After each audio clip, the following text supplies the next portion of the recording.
with most rap artists, they come from a rough neighborhood, so you know they're a little more desensitized, you know. So and self-esteem is low because in these neighborhoods we're all taught that we're less than and we're not equal to everyone else in the world. So they're fighting against that, against the self-esteem and against ego and against everyone ignoring us from that point, and they're young. For so long we were living in these neighborhoods boxed in, and those neighborhoods were our world.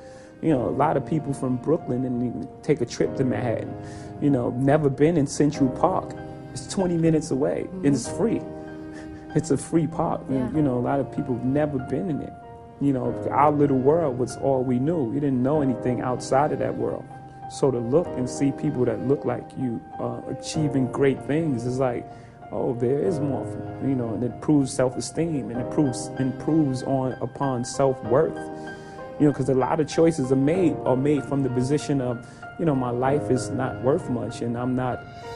This sort of living is not much. So if I risk my life, you know, what am I really missing? But if you know how valuable human life is, you have more respect for yours and for others. You know, I wanted to make the case that rap is poetry for one, and you know, some of the decisions we made to give those decisions context. Why these songs are the way they are. Why there's this certain gangster rap. You know, why this, you know, is taking place. Chuck D famously said that, you know, rap is the CNN for the ghetto. Those brothers on the corner have the entrepreneurial spirit also. He was able to develop an operation that made $3 and $4 million at different points. He'd have to be pretty organized to organize a bunch of animals, right? Where I'm from, there is no recession. There's no money there. Yep. When losing's not an option, then you got to do everything possible to win. Like, and I don't understand how they become complacent and feel like, oh, it's okay. You know, you get people that deal with things by not actually dealing with them and allow you, like, you're the boss and you actually work for them. Because when you don't call them to say anything about what's going on, they just sit there like, he's coming to tell me what's going on, and when he does, they're going to do the portion of the job that they're comfortable with.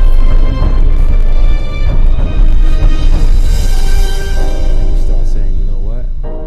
You ain't got to find me because I'm looking for you. See, because the guy at the schoolyard doesn't want to fight, always leaves with a black eye. The moment that you show people that you're not willing to fight, they want to fight. Right. I don't mind losing. I just like to lose at my expense. Let it be my fault. If I'm losing based on someone else's decision to do it, I'm furious about it. Yeah. Because I'm like, I could have learned it and made better judgment myself than to just allow that to happen. I got instincts. A lot of people will gauge your level of intelligence by you having an associate's, bachelor's, or a master's degree, but a lot of those people retain information long enough to pass midterms and never use it.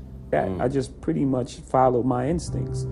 Experience and wealth of knowledge and all these things that I've been through and all these things that I've seen, and I've seen, you know, both sides of the equation. If you say something to me today, I'll remind you.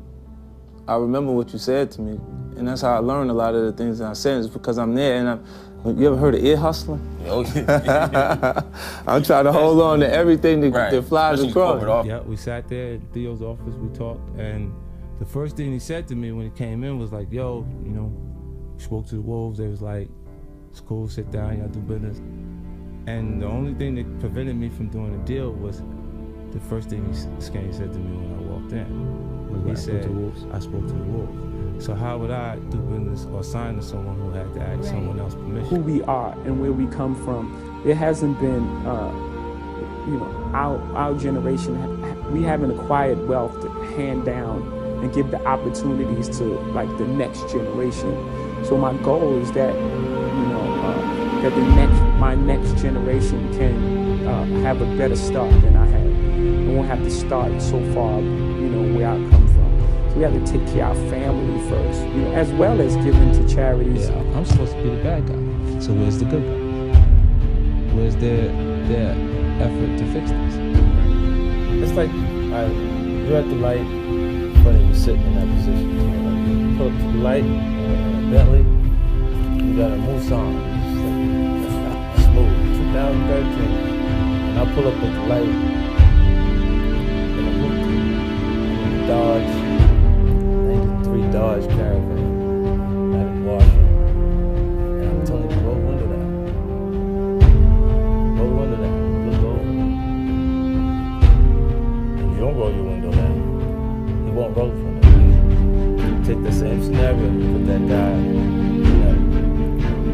that Bentley at the light, the guy pulls up next to him, and the Ferrari says, hey, roll the window down.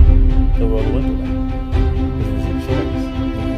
It feels like you may have something to say about it, but if you actually make the window roll down,